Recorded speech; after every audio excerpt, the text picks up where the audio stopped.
என் அன்பு சொந்தங்களுக்கு இனிய காலை வணக்கம்.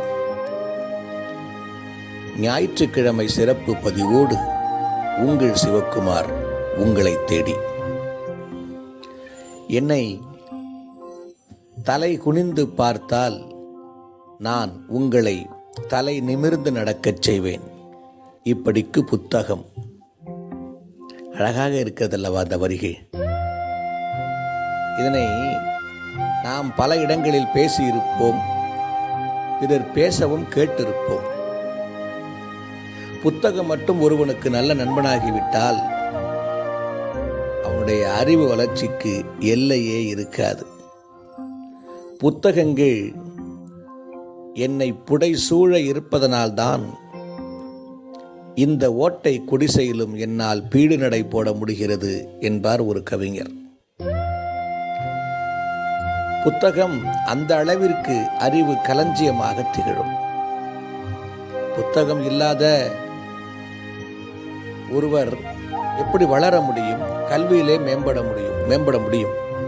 புத்தகம் மட்டும் அவன் கையில் இருந்தது என்று சொன்னால் அவன் அறிவை அவனாகவே வளர்த்து கொள்ள இயலும்.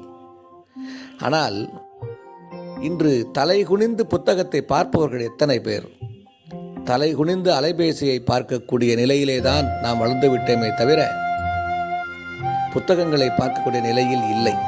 ஆனால் இன்றைக்கு நம் கைவசம் லட்சக்கணக்கான புத்தகங்கள் இருக்கின்றன. ஆனால் அவற்றையெல்லாம் நாம் படிக்கின்றோமா, பயன்படுத்துகின்றோமா என்று சொன்னால் பதில் இல்லை என்றுதான் கிடைக்கும். ஏதோ ஒரு சிலர் படிக்கிறார்கள். அறிஞர்தம் இதய ஓடை ஆழ நீர் தன்னை முண்டு செறிதரும் மக்கள் எண்ணம் செழித்திட ஊற்றி ஊற்றி, இப்படியே பாடல் செல்கிறது. நறுமண இதழ் பெண்ணே உன் நலம் காணார் ஞாலம் காணார் என்று பத்திரிகை துறையின் சிறப்பினை, பத்திரிகை இதழுடைய சிறப்புகள் எல்லாம் பாரதிதாசன் விளக்கிச் சொல்லுவார். முன்பெல்லாம் தேநீர் கடைகளிலே ஒரு கூட்டம் அமர்ந்திருக்கும். தேநீர் குடிப்பது இரண்டாம் பட்சம்தான். அந்த தேநீர் கடைகளிலே கொடுக்கப்படுகின்ற செய்தித்தாள்களை இலவசமாக படிப்பதற்காகத்தான் அந்த கூட்டம். கையிலே காசு இருந்தால் ஒரு தேநீர். அப்பொழுதெல்லாம் 2ஆம் வகுப்பு, 3ஆம் வகுப்பு, 4ஆம் வகுப்பு என்று சில வகுப்புகள் மட்டுமே படித்திருப்பார்கள். அழகாக செய்தித்தாளை படிப்பார்கள். ஆனால் இன்று கல்வி வளர்ந்து விட்டது. செய்தித்தாள்களை படிக்கின்ற எண்ணம் இல்லை. எல்லாம் குறுந்தகவல்களாக, குறும் செய்திகளாக வந்துவிட்டன. அப்படி இந்த கல்வி வளர்ச்சி அடைந்தாலும் கூட நம்மில் படிக்க வேண்டும் என்கின்ற எண்ணம் இல்லையே. இந்த செய்தித்தாளுக்கே இப்படி என்று சொன்னால் இந்த புத்தகங்கள் நமக்கு எப்படி கிடைத்தன, என்னுடைய வரலாறு எப்படி என்றெல்லாம் நாம் சிந்தித்து பார்த்ததுண்டா? பொதுவாக ஆடிப்பெருக்கு என்றொரு விழா வரும். ஆடி மாதம் 18ஆம் நாள் ஆடி பெருக்கு என்றும், ஆடி 18 என்றும், 18ஆம் பெருக்கு என்றும் சொல்லுவார்கள்.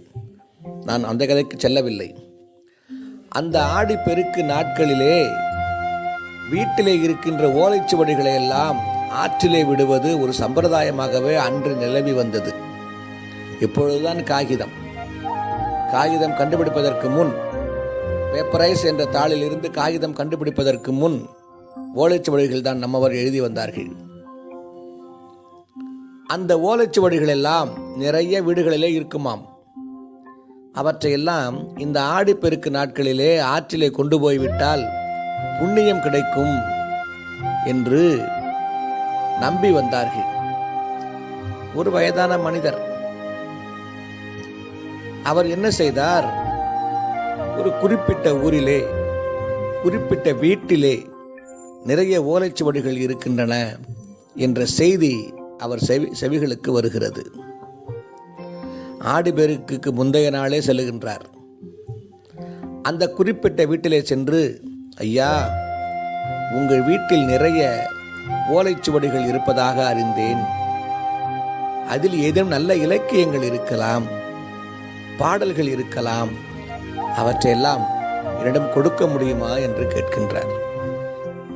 அந்த வீட்டுக்காரரோ, அது எப்படி முடியும்? ஆடிப்பெருக்கிலே ஓலைகளை ஆற்றிலே விட்டால் எங்கள் குடும்பம் நலமாக இருக்கும், எங்களுக்கு புண்ணியம் கிடைக்கும் என்று சொல்லுகின்றார். ஐயா, நீங்கள் நாளையாவது விட்டுக்கொள்ளுங்கள், நாளை அதிகாலையில் அந்த ஓலைச்சுவடிகள் எல்லாம் இப்போது என்னிடம் கொடுங்கள், நான் அதை பார்த்து குறிப்பாவது எடுத்துக்கொள்கின்றேன் என்று கேட்கின்றார். அவர் கொடுப்பதாக இல்லை, அதெல்லாம் காட்டவும் முடியாது, கொடுக்கவும் முடியாது என்று மறுத்துவிட்டார். இந்த கிழவனுக்கு தேவையா? ஒன்றும் செய்ய முடியவில்லை. அவருக்கு புரிந்துவிட்டது இவன் கொடுக்க மாட்டான் என்று. அப்படியே எதிர் வீட்டிற்கு சென்றார். எதிர் வீட்டிலே சென்று அந்த எதிர் வீட்டு திண்ணையிலே அமர்ந்து விட்டார். திண்ணை என்றால் உங்களுக்கு எத்தனை பேருக்கு தெரியும் என்பது எனக்கு தெரியாது. உயரமாக மக்கள் அமர்வதற்காக மேடை போன்று இரண்டு பக்கத்திலும் அமைத்திருப்பார்கள். அந்த திண்ணையிலே அமர்ந்து கொண்டார். அவர் அந்த வீட்டுக்காரிடம் அனுமதி பெற்று அங்கேயே அமர்ந்து விட்டார். ஏன்? தூங்குவதற்காகவா? இல்லை. பகலில் சென்றவர் மாலையாகிவிட்டது, இரவு வந்துவிட்டது. விடிய விடிய விடிய அந்த கிழவன் அந்த திண்ணையிலேயே அமர்ந்திருக்கின்றார். கண்ணை மூடவில்லை. ஏன்? விடிந்தால் ஆடிப்பெருக்கு. அந்த ஓலைச்சுவடிகள் கேட்டோமே, அந்த வீட்டுக்காரன் ஓலைச்சுவடிகள் எல்லாம் எப்பொழுது அள்ளி கொண்டு ஆற்றிலே கொண்டு போய் விடுவான் என்று பார்த்து கொண்டே இருக்கின்றார். அதிகாலை அந்த வீட்டுக்காரன், எதிர் வீட்டுக்காரன், அவன் வீட்டிலே இருந்த அந்த ஓலைச்சுவடிகள் எல்லாவற்றையும் அந்த கிழவனிடம் கொடுக்க மறந்த பாவி, அந்த வயதானிடம் கொடுக்க மறுத்த அந்த ஓலைச்சுவடிகளெல்லாம் அள்ளிக்கொண்டு அவர் ஆற்றிற்கு செல்லுகின்றார். அவனிடம் ஓலை கேட்டு வந்த அந்த வயோதிகரோ அவனுக்கு தெரியாமல், அவன் கண்ணில் படாமல் அப்படியே பின்தொடர்ந்து செல்லுகின்றார். அப்படியே இருட்டிலே பார்த்து மெல்ல அவரை தொடர்ந்து செல்லுகின்றார். அவரோ நிறைய ஓலைச்சுவடிகளை எல்லாம் கொண்டு போய் ஓடுகின்ற தண்ணீரிலே அழகாக குளித்துவிட்டு அந்த ஓலைச்சுவடிகள் எல்லாவற்றையும் ஆற்றிலே விடுகின்றார். விட்டு குளித்துவிட்டு கிளம்பி விட்டார். இந்த வயதானவர் உடனடியாக சென்றார். ஓடியது போக எஞ்சி இருக்கின்ற ஓலைச்சுவடிகள் எல்லாம் பொறுக்கி எடுக்கின்றார். அப்படியே தன்னுடைய உலர்ந்த வேட்டியினாலே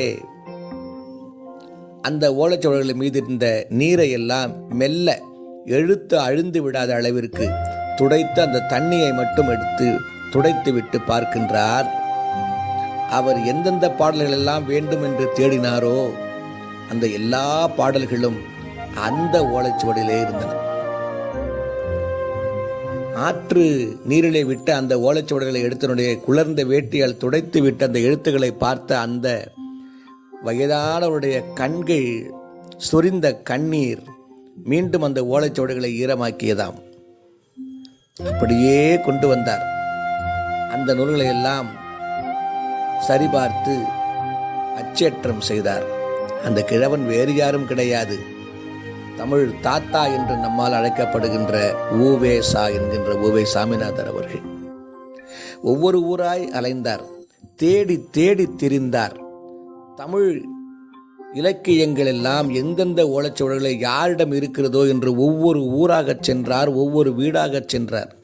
ஒவ்வொரு மனிதனாக தேடி பிடித்து அவற்றையெல்லாம் ஒரு சேர தொகுத்து பல புத்தகங்களை எல்லாம், அரிய புத்தகங்களை, குறிப்பாக சங்க இலக்கியம் போன்ற புத்தகங்களை எல்லாம் அச்சிட்டு கொடுத்த பெருமை ஊவேசா அவர்களை சாரும்.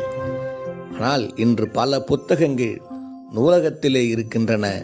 கேட்பாரற்று கிடக்குதென்னே வேரிலை பழுத்த பலா என்று சொல்லுவானே பாரதிதாசன், அதை போல அந்த வேரிலை பழுத்த பலாக்களை போன்ற அந்த புத்தகங்கள் படிப்பதற்கு நாதி இல்லாமல் கிடக்கின்றன. ஒரு ஓலைச்சுவடியையும் தேடி கண்டுபிடித்து கொண்டு வருவதற்காக அவர் என்ன பாடுபட்டிருப்பார். அவர்களை போன்ற மிகப்பெரிய தமிழ் அறிஞர்களும் மேதைகளும் தேடி சேகரித்து வைத்திருந்த அந்த புத்தகங்களை எல்லாம் நாம் பயன்படுத்த வேண்டும். அதனால் நாம் பயன்பெற வேண்டும். காரணம், கண்டதை படிப்பவன் பண்டிதனாவான் என்று சொல்லுவார்கள், நகைச்சுவையாக கூட சொல்லுவார்கள். ஆகவே நிறைய படிக்க முயற்சி செய்ய வேண்டும். காரணம், நாம் எந்த அளவிற்கு படிக்க தொடங்குகின்றோமோ அந்த அளவிற்கு நம்முடைய சிந்தனை பெருகும். ஏனென்றால் புத்தகங்கள் பன்முகங்களை கொண்டது. ஆகவே நம்முடைய அறிவை பெரிதாக்கிக் கொள்ளவும் சிந்தனையை வளர்த்து கொள்ளவும் நிறைய புத்தகங்களை படிக்க முயற்சிக்கலாம் சொந்தங்களே. மீண்டும் அடுத்த வாரம் சந்திப்போமா? நன்றி உறவுகளே.